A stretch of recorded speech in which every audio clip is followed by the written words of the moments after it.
45 minutes, और इन 45 मिनटों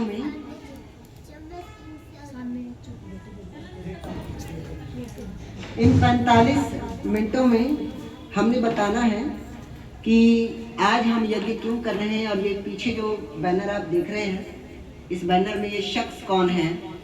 बिल्कुल रिलैक्स होकर बैठिएगा, जरूरी नहीं है कि आपने ऐसे आरती पार्टी मार के बैठना। हाँ बिल्कुल रिलैक्स होकर जैसे आपको अच्छा लगे। दीदी को बुला लेती हूँ, दीदी को बुला लेती हूँ।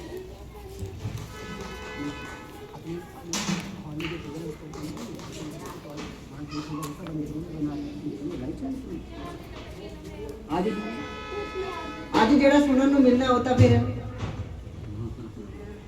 मैं अज तो अंकल जी ने स्पैशल रिक्वेस्ट करनी सी कि अंकल जी मैनू अज है ना मौका दिओ, भी अज मैं दब के पूरा ला दिया। पर चलो 45 मिनट 7:15 बजे तक, 7:15 बजे तो बाद अपन ठीक है जी। और आज आपको शायद 2 नहीं 3 लोगों से कुछ सुनने को मिले। एक तो मैं हूँ, एक मेरे पिताजी हैं, और क्या पता हमारे आर्य जी भी अपने कुछ विचार रखें अगर है ना आए तो, क्योंकि अपने जीवन का इन्होंने वो लम्हा बिताया है जो आर्य समाज का इतिहास कहलाता है। उस इतिहास को मैंने अपनी आंखों से नहीं देखा, जो इन्होंने देखा होगा, जिन आर्यों को इन्होंने देखा होगा वो हमने नहीं देखा। तो वो इतिहास जो हम कभी पढ़ नहीं पाए, भूल नहीं पाए, है ना। चलो शुरुआत करते हैं, दक्षित होकर बैठिएगा। आज भारत के मार्टिन लूथर का जन्मदिन है। मार्टिन लूथर कौन था? मैं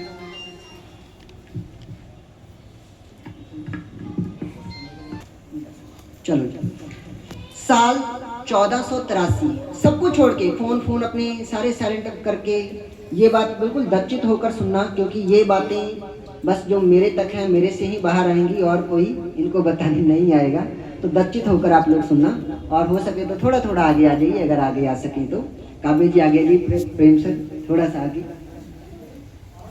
हाँ जी, साल 1483, 15वीं सदी, यूरोप में जो गोरे अंग्रेजों का मतलब पश्चिमी सभ्यता हम लोग कह देते हैं जहाँ से चलती है, तो यूरोप में साल 1483 में एक बंदे का जन्म हुआ जिसका नाम था मार्टिन लूथर। उस बंदे ने स्टडी की, पढ़ाई की। उस समय जो उनके यहाँ पढ़ाया जाता था स्कूलों में, यूनिवर्सिटीज़ में, वहाँ उसने पढ़ाई की। और उस समय का सामाजिक परिवेश क्या था कि उस समय जो चर्च होते थे, चर्च में जो पास्टर सब होते थे, पादरी लोग जो होते थे, जैसे अपने मंदिरों में पुजारी होते हैं वैसे ही चर्च में, गिरजाघर में पादरी होते हैं। तो वो पास्टर्स बाइबल की, उसमें जैसे हमारे धर्म ग्रंथ वेद है वैसे उनके यहाँ बाइबल पढ़ाया जाता है। तो वो बाइबल की सही बातों को ना बताकर बाइबल के नाम पर लोगों को छल रहे थे, ठग रहे थे, लोगों से मोटा पैसा वसूल कर रहे थे। जैसा आजकल हम भी देखते हैं कि अपने यहाँ बाबे हो गए, काव्य हंस रहा है, समझ रहा है कि अपने यहाँ बाबे हो गए है ना, कई तरह से छलते हैं या ठगते हैं, जो भी है। तो वहाँ पर वो सारा अंधविश्वास, पाखंड, भ्रम सब कुछ फैला हुआ था। उस बंदे ने उसके समय में जो स्टडी होती थी, जो पढ़ाई लिखाई होती थी, वो सारी स्टडी की। उसके बाद उस बंदे ने बाइबल पढ़ा, बाइबल को बड़े अच्छे से पढ़ा, और बड़े अच्छे से बाइबल की एक एक लाइन पढ़कर उसने ये महसूस किया कि बाइबल कुछ और कहती है, और हमारे जो पास्टर साहब हैं जो चर्च में बैठे हैं वो हमसे कुछ और कह रहे हैं, है ना। तो उसने ये जो विरोधाभास था इसका खंडन करना शुरू किया, गलत बातों को गलत और सही बातों को सही कहना शुरू किया। तो बाइबल के हिसाब से जो सही था उसने सही बोलना शुरू किया, जो गलत था उस हिसाब से गलत बताना शुरू किया। अब जाहिर सी बात है कि आप एक अकेला बंदा जो इतने सारे चर्चेस चल रहे हैं और इतने सारे पास्टरों के विरोध में बोलेगा, है ना, उनके कार्यक्रमों के विरोध में बोलेगा, तो जाहिर सी बात है उसके दुश्मन बनेंगे। और सारा जमाना लगभग उस समय का जो पास्टर थे वो उसके दुश्मन बने, सारे नहीं लेकिन बहुत से लोग बन जाते हैं। और उस बंदे ने पूरा एक आंदोलन छेड़ दिया, पढ़ा लिखा था, एजुकेटेड था उस समय का, उसने पूरा आंदोलन छोड़ दिया और कोई परवाह नहीं की, चाहे किसी ने धमकी दी हो, चाहे किसी ने लालच दिया हो, ना धमकी नहीं आया ना लालच नहीं आया, पूरा प्रोटेस्ट उसने शुरू किया।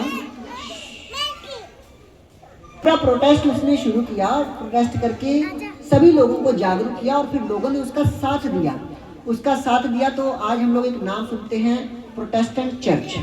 पहले कैथोलिक चर्च चला करता था जिसमें ये सारा पाखंड अंधविश्वास समझाया जाता था।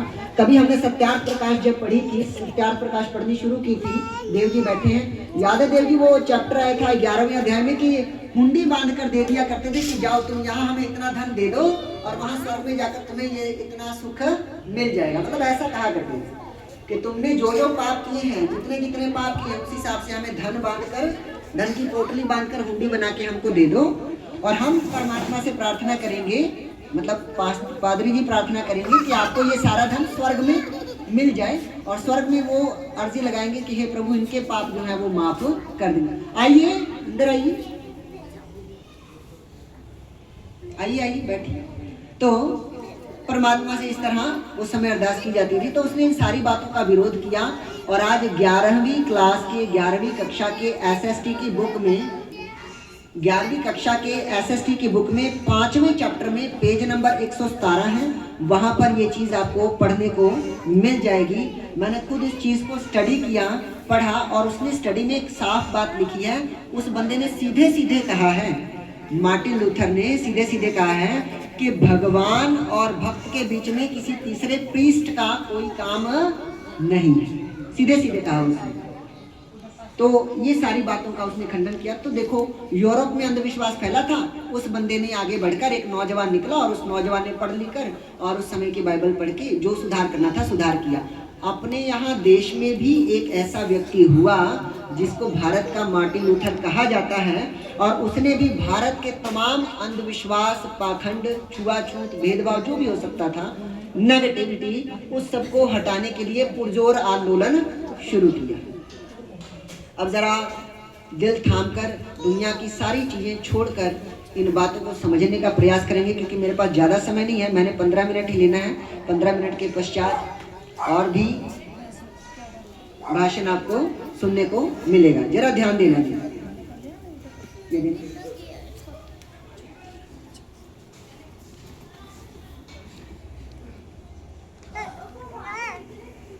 सब लोग जरा ध्यान से देखिए, ये क्या है? भगवत गीता। ये गीता है। अच्छा, ये गीता मैंने तो नहीं लिखी होगी, किसी और व्यक्ति ने, साधारण व्यक्ति ने, कृष्ण जी की कही हुई भगवत गीता है।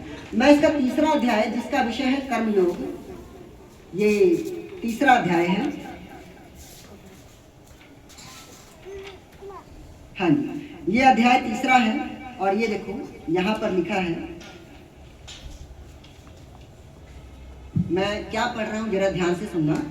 तीसरे अध्याय का 16वां श्लोक है, गौर करना, दक्षित होकर सुनना। तीसरे अध्याय का 16वां श्लोक है और ये श्लोक कह रहा है, एवं प्रवर्तितम चक्रम नानुवर्तयतीह यः अघायुरिंद्रियारामो मोघम पार्थ सजीवति। ये कृष्ण जी ने कहा। अब इसका अर्थ क्या है? बताएं आप। तो अब इसका अर्थ क्या है, जरा ध्यान से सुनना। इसमें लिखा है इसका अर्थ, हे प्रिय अर्जुन, हे प्रिय अर्जुन, जो मानव जीवन में इस प्रकार वेदों द्वारा स्थापित यज्ञ चक्र का पालन नहीं करता, मानव जीवन में वेदों द्वारा स्थापित यज्ञ चक्र का पालन नहीं करता, वह निश्चय ही पापमय जीवन व्यतीत करता है। कैसा जीवन? पापमय जीवन। मैं नहीं कह रहा, पहली बात मैं नहीं कह रहा, कृष्ण जी कह रहे हैं, गीता में कह रहे हैं। अच्छा, और क्या कह रहे हैं? कह रहे हैं ऐसा व्यक्ति केवल इंद्रियों की तुष्टि के लिए व्यर्थ ही जीवित रहता है। इंद्रियों को सुख देने के लिए, शरीर को आराम, रिलैक्स देने के लिए तमाम प्रकार के सुख साधन जुटाता है और फिर उसके बाद सुख साधनों को भोगकर मर जाता है। तो ऐसा व्यक्ति पापमय जीवन जीता है, क्योंकि वो वेदों द्वारा स्थापित यज्ञ चक्र का पालन नहीं करता। वेदों द्वारा स्थापित, किसी और ग्रंथ का नाम उन्होंने नहीं लिया। उन्होंने नहीं कहा रामायण का या महाभारत का, उन्होंने गीता का भी नाम लिया कि गीता के द्वारा ही तुम, उन्होंने कहा वेदों द्वारा स्थापित। तो ये है महिमा वेदों की। अब अगली एक बात और कहते हैं, कह रहे हैं कर्म ब्रह्मोद्भवम। ये 16वां था जो मैंने अभी पढ़ा, अब ये 15वां है। कर्म ब्रह्मोद्भवं विद्धि ब्रह्माक्षर समुद्भवं तस्मात् सर्वगतं ब्रह्म नित्यं यज्ञे प्रतिष्ठितं नित्यं यज्ञे प्रतिष्ठितं नित्यं यज्ञे प्रतिष्ठितं। अब इसका अर्थ क्या है? कह रहा वेदों में नियमित कर्मों का विधान है, यानी कि जो डेली करने वाले कर्म है ना, उन कर्मों को करने का विधान किसमें है? यज्ञ में है। और फिर कह रहा है और ये वेद साक्षात श्री भगवान परब्रह्म से प्रकट हुए हैं। आप समझ रहे हो मैं क्या कह रहा हूं?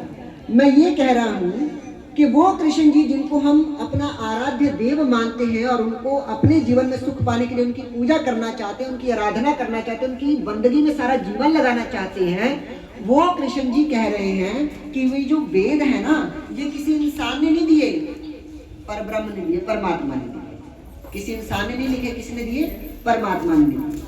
खुद कृष्ण जी कह रहे हैं। अगर मैं कहता कि देखो हम वेद पढ़ रहे हैं और वेद जो है वो भगवान की वाणी है, तो लोग कहते ला यार सारा अपने आप में ना गॉड दे कहते हैं, इन्होंने भी कहता होना चिकड़ी बड़ी गल। मैं सबूत दे रहे हैं ना, अतः ही बैठा, क्योंकि मेरा मकसद एंटरटेनमेंट करना नहीं है, जागरूकता फैलाना। जागरूकता लिए ग्रंथ खोलने पैंदे हैं, ग्रंथ खोल के दसने भी पैंदे। मेरा की मतलब जब तक दसिया ना जावे क्लियर बैठना।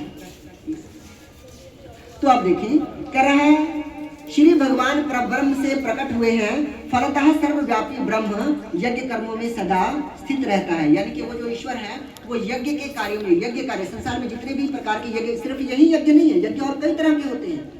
माता पिता की सेवा करना, उनकी आज्ञा का पालन करना भी एक यज्ञ है। आपके समाज में कहीं स्कूल की कमी है, कहीं गुरुकुल की कमी है, कहीं अस्पताल की कमी है, कहीं किसी सुविधा की कमी है, आप उस सुविधा के लिए अपनी पवित्र कमाई से जो धन दे रहे हो ना, वो धन देना भी यज्ञ करने में ही आता है। गरीब कन्याओं का विवाह करवा रहे हो या किसी विद्यार्थी की एजुकेशन के लिए आप दान दे रहे हो ना, तो वो दान देना भी यज्ञ कर्मों में ही आता है। तो कह रहा है कि वो जो परब्रह्म है वो इन यज्ञ कर्मों में सदा स्थित रहता है। अब जरा एक बात और ध्यान से सुनना जी। कह रहा है अन्नाद भवन्ति भूतानि पर्जन्यादन्न संभवः यज्ञात् भवति पर्जन्यो यज्ञः कर्म समुद्भवः। इसका अर्थ है कि सारे प्राणी अन्न पर आश्रित हैं, जो वर्षा से उत्पन्न होता है। बोलो अन्न किससे होता है? वर्षा से उत्पन्न होता है। वर्षा यज्ञ संपन्न करने से होती है और यज्ञ नियत कर्मों से उत्पन्न होता है। और जो नियत कर्म है वो कौन कौन से हैं, ये कौन बताएगा? वेद बताएगा। मतलब जीवन के सारे सुख किससे हैं? वेदों से हैं। मैं नहीं कह रहा, कृष्ण जी कह रहे। अभी एक चीज और बताना है, हाँ जरा ध्यान से सुनना। लोग अपनी कभी कभी मैं पूछता हूँ कि हाँ जी आपने यज्ञ करवाना है, लोग कहते हैं हाँ जी यज्ञ करवाना है। फिर मैं पूछता हूँ हाँ जी यज्ञ किस लिए करवाना है? अरे जी घर में सुख शांति के लिए करवाना है। और किस लिए करवाना है? तो पंडित जी धन आए, धन चाहिए। अब पैसा नहीं बढ़ रहा, बिजनेस नहीं बढ़ रहा है ना, धन आना चाहिए, तो धन के लिए भी यज्ञ करवाना है। जरा ध्यान से सुनना कृष्ण जी गीता में क्या बता रहे हैं। अगर आप मुझसे ना पूछते, कृष्ण जी से पूछते, तो वो आपको क्या कहते हैं, मैं वो आंसर आपको समझा रहा हूँ।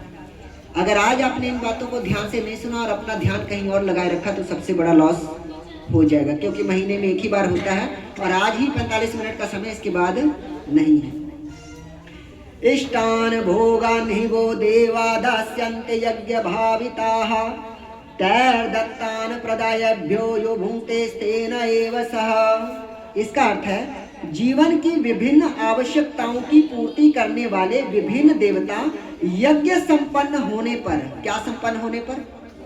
जरा जोर से बोले, क्या संपन्न होने पर? यज्ञ संपन्न होने पर। यहाँ किसी और चीज का नाम नहीं आया, यज्ञ के अलावा किसी अन्य चीज का नाम नहीं आया। कह रहे हैं कि जीवन की विभिन्न आवश्यकताओं की पूर्ति करने वाले विभिन्न देवता यज्ञ संपन्न होने पर प्रसन्न होकर तुम्हारी सारी आवश्यकताओं की पूर्ति करेंगे। देवता प्रसन्न होंगे तभी तो तुम्हारी सारी आवश्यकताओं की पूर्ति करेंगे। और किससे प्रसन्न होंगे देवता? यज्ञ से। मैं नहीं कह रहा, कहीं मैं कहता तो लोग कहते पंडित जी ने अपनी दक्षिणा दी पई यज्ञ करो यज्ञ करो यज्ञ। मुझे भुला दो, मैं कौन हूँ? मैं तो कुछ भी नहीं। इसको कौन काट देगा?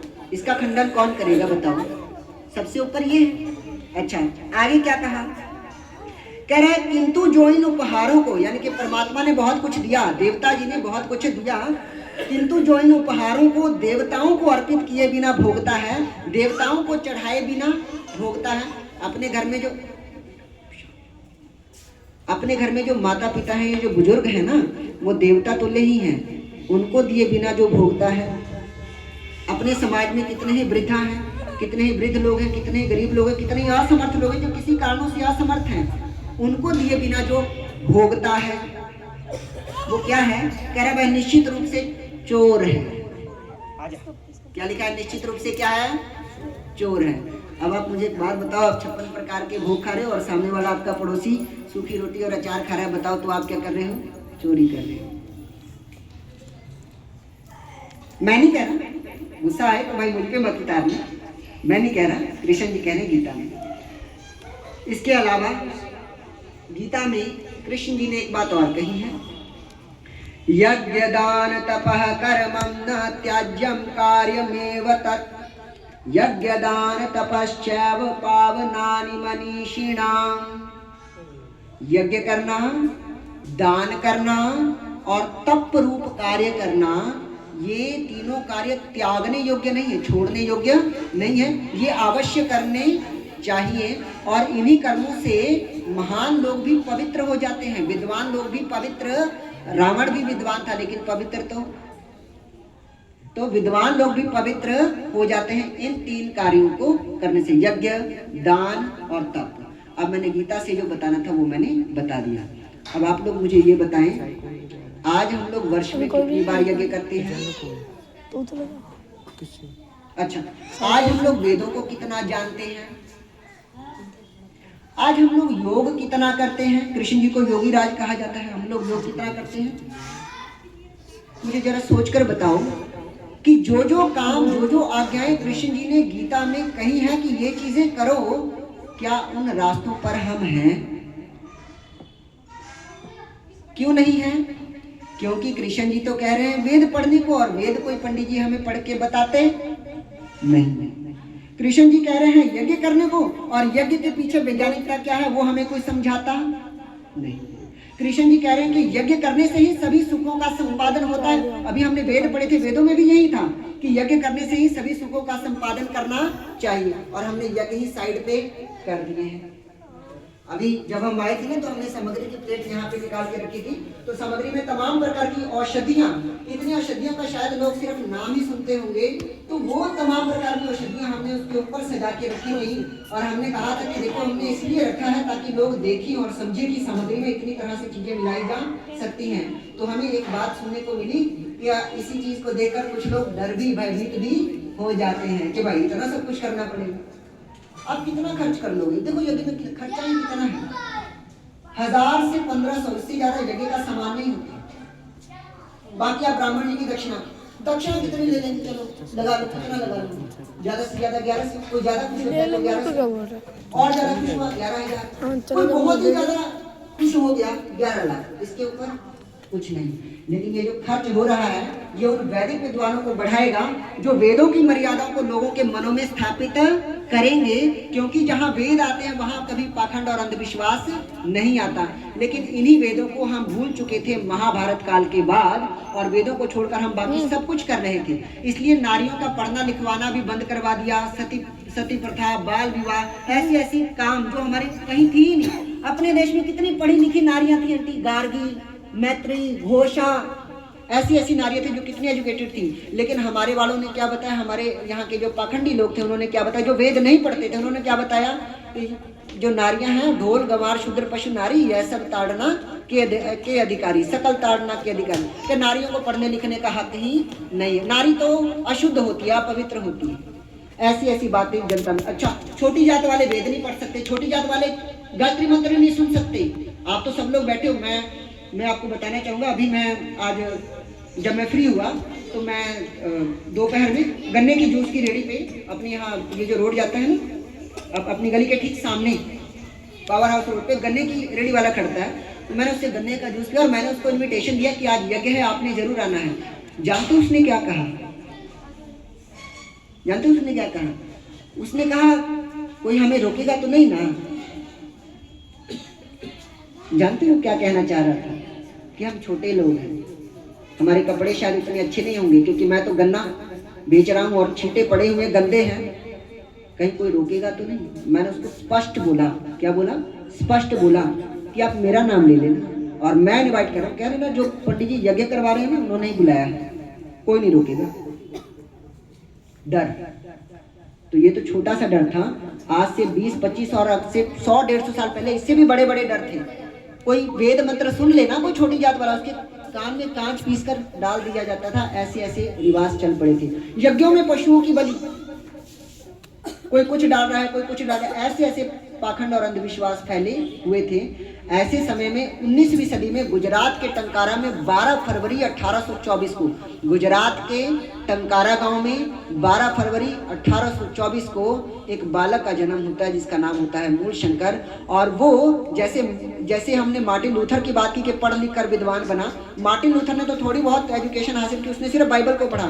ये बंदा जब बड़ा हुआ ना, तो इस बंदे ने ना सिर्फ 4 वेद पढ़े, 4 उपवेद भी पढ़े, 6 दर्शन शास्त्र पढ़े, अष्टाध्यायी पढ़ी, महाभाष्य, वेदांग, रामायण, महाभारत और गीता, इन सभी ग्रंथों का ज्ञान हासिल किया और इतना विद्वान बना कि इसकी टक्कर में उस समय और कोई नहीं टिक सका।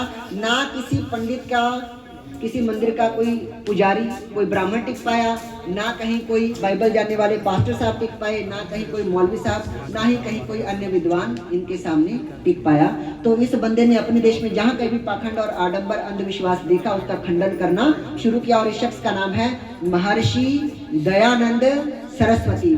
आज आपके यहाँ गौशालाएं हैं, जरा ध्यान से सुनना, इन बातों को पता नहीं कोई और कहेगा नहीं कहेगा। आज आपके यहाँ गौशालाएं हैं, अपने राज्य में गौशालाएं हैं। आपको क्या लगता है गौशाला सबसे पहले किसने स्थापित की होगी? सबसे पहले किसने बनाई और क्यों बनाई होगी? आज अगर आपसे पूछेगा कि बताओ गौशाला बनाने की जरूरत क्या है, तो आप लोग कहोगे ये मारे फिरती रहती है रोड पे, है ना, एक्सीडेंट हो जाता है, तो ऐसा एक्सीडेंट ना हो इसलिए गौशाला बना दी जाती है, चलो इसमें रह लेंगे। रीजन जब बना था ना, तब ये रीजन नहीं था। रीजन ये था कि गोरे अंग्रेजों के जमाने में गोरे अंग्रेजों को गऊ का मांस खाना बड़ा अच्छा लगता था, बीफ, तो गौएं काट दी जाती थी सूर्य की पहली किरण के साथ। उन गौओं की रक्षा करने के लिए महर्षि दयानंद सरस्वती जी ने गोरे अंग्रेजों के साथ संवाद किया, उनके साथ बातचीत की कि देखो, एक गौ को जब पालते हैं तो 20,000 लोगों का भोजन बनाती है, उसी गौ को जब काटते हो तो 20 ही लोगों का भोजन बनाती है। तो बताओ, गौ को पालने में फायदा है कि मारने में फायदा है? गोरे अंग्रेजों में कुछ अंग्रेजों की समझ में आया, कुछ की नहीं भी आया। तो जिनको समझ में नहीं आया उनको अच्छे से समझाने के लिए महर्षि दयानंद जी ने किताब लिखी, गौ करुणा निधि पुस्तक लिखी। उन्होंने पूरा डिटेल में समझाया कि कैसे एक गौवंश से पूरे भारत का इकोनॉमी चलता है, भारत के गौवंश से किस प्रकार पूरे देश की इकोनॉमी चलती है, गरीब किसान से लेकर अमीर से अमीर तक का पेट भरता है, सारी इकोनॉमी उनको समझाई। तब जाके अंग्रेजों की कुछ समझ में आई, लेकिन बहुतों के समझ में नहीं आई। तो गोरे अंग्रेजों ने एक ऑफर दिया। कृष्ण का है, कृष्ण इधर इधर, इसको उठाकर हॉल में रखो, नीचे से कपड़ा ले लो, नीचे से उठाकर हॉल में रखो, छोड़कर यहाँ ध्यान दीजिएगा। तो उन्होंने, अंग्रेजों ने एक ऑफर दिया कि आप देखो, ऐसा करो, आप 2 करोड़ हस्ताक्षर के साथ, 2 करोड़ हस्ताक्षर के साथ हमें एक पिटीशन फाइल करो कि भारत में गौ हत्या बंद होनी चाहिए, तो हम इस पर कोई कानून बनाने के बारे में विचार सोचेंगे। उन्होंने कहा जी ठीक है। ये अकेला बंदा घर घर जाके लोगों के साइन लेता रहा। तब हमारे मथुरा, वृंदावन के बड़े बड़े अपने आप को वल्लभाचार्य कहने वाले, कृष्ण का बड़ा भक्त कहने वाले, जिन्होंने अपने आप को कृष्ण का अवतार तक, कल की अवतार तक घोषित कर दिया होगा, और अपने अपने हजारों भक्तों के साथ जो लोग बैठे रहते थे और जनता का माल जिनको बराबर भारी मात्रा में मिलता था, उन ब्राह्मणों में से, उन बाबाओं में से कोई भी बाबा इस बंदे के साथ नहीं खड़ा हुआ कि चलो एक अच्छा काम तुम करने जा रहे हो, इसमें हम भी तुम्हारे साथ हैं, 2-4 साइन हम भी ले आते हैं, 2-4 साइन ये भी ले आएगा, 2-4 साइन वो भी ले आएगा, और आप भी प्रयास करो, मिलकर हम प्रयास करते हैं। कोई नहीं आया सामने। कृष्ण भक्त कहने वाले अपने आप को वो बैठे रहे, और ये बंदा जिसने कभी ये दावा नहीं किया कि मुझे कृष्ण जी ने सपने में आकर दर्शन दिया, इन्होंने कभी दावा नहीं किया कि मुझे राम जी ने दर्शन दिया या कृष्ण जी ने दर्शन दिया। वेदों की मर्यादाओं का स्थापना करते हुए, वेदों की मर्यादाओं का पालन करते हुए घर घर जाए, लेकिन जितना समय तय था उतने तय समय में वो सारे के सारे साइन इकट्ठे नहीं हो पाए। तो अंग्रेजों ने कह दिया भाई हम कुछ नहीं कर सकते, ये तो कटेंगे कटेंगे। बंदे ने फिर भी हार नहीं मानी। हरियाणा की रेवाड़ी में रामपुरा गांव में 1879 में विश्व की पहली गौशाला गौओं की रक्षा करने के लिए अंग्रेजों से या जो दूसरे गऊ को काटने वाले लोग थे, उन हत्यारों से गऊओं की रक्षा करने के लिए उन्होंने गौशाला स्थापित की, गौशाला खोली थी। ये योगदान है महर्षि दयानंद जी का। और जब उन्होंने ये रास्ता दिखाया तब बाकी लोगों ने भी, आज जो आप गौशालाएं देखते हो, तब जाकर ये गौशालाओं का सिस्टम यहाँ पर आता है। अभी ये एक बात है, अभी मैं दूसरी बात बताने जा रहा हूँ। देखो आज आप लोग देखते हो कि अपने जीवन में जो एक हिंदू कम्युनिटी के लोग हैं, हम लोग ज़्यादा अपने ग्रंथों को पढ़ते नहीं हैं, उतना ध्यान भी नहीं देते, और कोई जो धार्मिक व्यक्ति भी हमारे होते हैं वो भी हमें इतना जागरूक नहीं करते। अभी चलो मैंने तो गीता निकाल ली और पढ़कर उसका अर्थ भी बताया। अगर आप लोग खुद से मन में अपने सोच कर देखो कि क्या आज तक किसी भी धार्मिक कार्यक्रम में आपको गीता के अर्थ जानने का अवसर मिला हो या वेद मंत्र के अर्थ समझने का अवसर मिला हो, तो ये बहुत ही ना के बराबर होगा। तो उस समय क्या होता था, हिंदू लोग ज़्यादा अपने ग्रंथों को नहीं पढ़ते थे। तो जो अपने ग्रंथों को नहीं पढ़ रहा, जो अपने ग्रंथों को नहीं जान रहा, नहीं समझ रहा, वो अपने ग्रंथों के लिए कभी भी डटकर खड़ा नहीं होगा। तो उसको बहलाना फुसलाना बड़ा इजी हो जाता है। उसको दूसरे धर्म वाले अपने मत में लाने की सोचते हैं कि हाँ ये हमारे मत में आ जाए। तो धर्मांतरण बड़ा जोरों से होता था, धन के लोभ से भी, तलवार के जोर से भी, और डरा धमका के भी होता था। ऐसे समय में अगर कोई व्यक्ति जिसने अपना धर्म परिवर्तन करा लिया है, वो अगर पुनः सनातन की ओर आना चाहे तो आने दिया नहीं जाता था। ब्राह्मण साफ साफ इनकार कर देते कि नहीं, तुम तो अशुद्ध हो चुके हो, तुम अपवित्र हो चुके हो, तुम अब दोबारा हिंदू नहीं बन सकते, तुम अब दोबारा सनातनी नहीं बन सकते। फायदा, हिंदुओं की संख्या लगातार घटती जा रही थी। और अभी सुना ही आपने जो कुंभ मेला हुआ था, उसमें क्या चर्चा हो रही है कि हिंदुओं की संख्या कैसे बढ़े। हम लोग माइनॉरिटी में जा रहे हैं, 10 स्टेटों में हम लोग माइनॉरिटी में जा चुके हैं। तो ये संख्या कैसे बढ़े? महर्षि दयानंद जी पहले व्यक्ति थे जिन्होंने कहा कि जो कोई भी हमारे भाई बंधु किसी कारणवश चले गए हैं, विधर्मी हो गए हैं, मैं पुनः उनको अपने धर्म में शामिल करने के लिए उनका स्वागत करता हूँ। ये रास्ता सबसे पहले घर वापसी, जो शब्द आप सुनते हो ना, ये शब्द सुनाई नहीं देता अगर महर्षि देव दयानंद सरस्वती नहीं होते। लेकिन इन विचारों को किसने देखा, किसने भाला, किसने समझने का प्रयास किया। और सुनो, गोरे अंग्रेज हमारे देश में आए। गोरे अंग्रेजों ने सोचा कि भाई हम जैसे बाइबल पढ़ते हैं, ये भी तो किसी ग्रंथ को पढ़ते होंगे।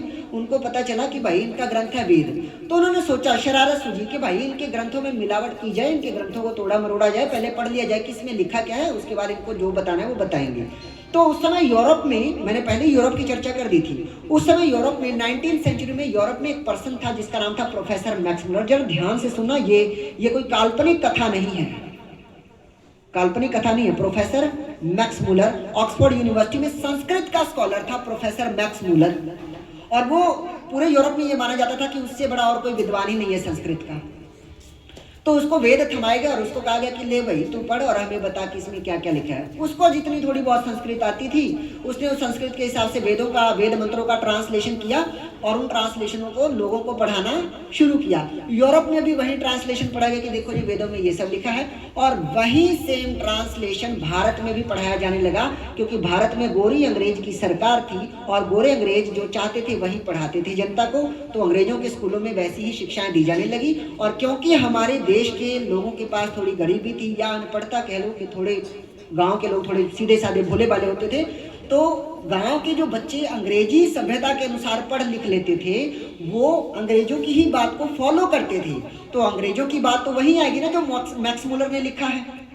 अब मैक्स मुलर की कही हुई बात को भारतीय देसी लड़का, सोचो अपने हमारे घर परिवार का लड़का, अंग्रेजों की कही हुई बात को हम लोगों को सिखा रहे कि देखो वेदों में ये लिखा है।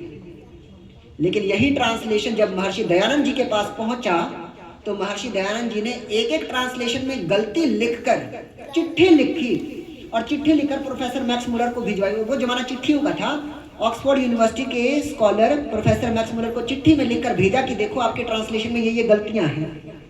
मैक्स मुलर चिट्ठी पढ़ के हैरान कि हम अंग्रेज, ना इधर हमारा सूर्य डूबे ना उधर हमारा सूर्य डूबे, ये कौन सा पर्सन हो गया भारत में जो चिट्ठी लिखकर हमें हमारी गलतियां दिखा रहा है, हमें चैलेंज कर रहा है सीधा सीधा। देखकर हैरान, उसने कहा कि पता करो कौन है ये, नीचे नाम लिखा है महर्षि दयानंद सरस्वती, पता करो कौन है ये, करता क्या है। जब पता किया तो उसको पता चला कि भाई पहले तो 4 वेदों का ज्ञाता, ऊपर से 4 उपवेदों का ज्ञाता, फिर 6 दर्शन शास्त्रों का ज्ञाता, फिर संस्कृत का प्रकांड विद्वान, और ऊपर से अपने धर्म को, सनातन वैदिक धर्म को, यानी कि भारतीय ऋषियों राम और कृष्ण जी का जो धर्म था, सनातन वैदिक धर्म, उस धर्म का पूरी दृढ़ता के साथ पालन करता है। और हर धर्म के, ना बौद्ध, ना जैनी, ना कोई भी और मजहब नहीं बचा जिनके लोगों से इसने डिबेट नहीं की। और इस बंदे को डिबेट में कोई ना तो पास्टर हरा पाया है, ना कोई मौलवी साहब हरा पाया है, ना कोई लालच इस बंदे को टिका पाया है, ना कोई इसको डरा पाया है, ना कोई इसको धमका पाया है। 16 बार तो जहर देकर मारने की कोशिश की, बंदा फिर भी बच गया है। जब इतनी बातें उसको पता चली तो उसने इनविटेशन दिया कि महर्षि जी, हम चाहते हैं कि आप विदेश में आए और हमें अपना ज्ञान दें, हम आपसे कुछ सीखना चाहते हैं। जानते हो महर्षि दयानंद जी ने क्या उत्तर दिया? सब लोगों को विवेकानंद जी का ही नाम पता है कि साल 1983 में विवेकानंद जी गए थे, सॉरी 1893 में, 1983 में, 1893 में विवेकानंद जी ने अमेरिका के शिकागो में भाषण दिया था और वहां से वो फेमस हुए। लोगों को बस इतना ही पता है, लोगों को ये पता ही नहीं कि विवेकानंद के 1893 के भाषण से 14 साल पहले, अरे जी सही कह रहा हूँ, 14 साल पहले 1879 में अमेरिका की संडे मैगजीन में महर्षि दयानंद जी का चित्र छप चुका था।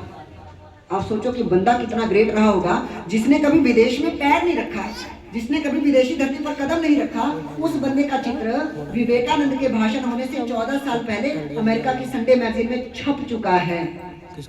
हम गुलाम थे, अमेरिका आजाद था, उस समय भी वो पावरफुल था और वो हमारे यानी कि गुलाम देश के एक आचार्य विद्वान की तस्वीर छाप रहा है। याद रखना, वो किसी कृष्ण भक्त की तस्वीर नहीं छाप रहा था, वो किसी राम भक्त की तस्वीर नहीं छाप रहा था, वो किसी राधा राधा नाम जपने वाले किसी बाबा की तस्वीर नहीं छाप रहा था। वो भारत में 19वीं सदी के महर्षि की तस्वीर छाप रहा था, जो हर बात वेदों के आधार पर और तर्क के आधार पर रखते थे। यानी कि मन में भावना, हाँ भावना रखो, श्रद्धा रखो, विश्वास रखो, सब नहीं, तर्क के आधार पर रखते थे।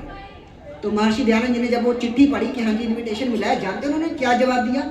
उन्होंने जवाब दिया कि अभी तो मेरा ही भारत देश अंधविश्वास और पाखंड में, अंग्रेजों की गुलामी में जकड़ा हुआ है। पहले मैं अपने देश में ज्ञान का प्रकाश फैला लूं, अपने देश को अंग्रेजों से आजाद करवा लूं, अपने देश में ज्ञान का प्रकाश फैला लूं, तब मैं आपके देश में। इतना लोग मिलने के बाद तो कोई भी हाँ मैं आ रहा हूँ, बस तैयारी निकलता हूँ।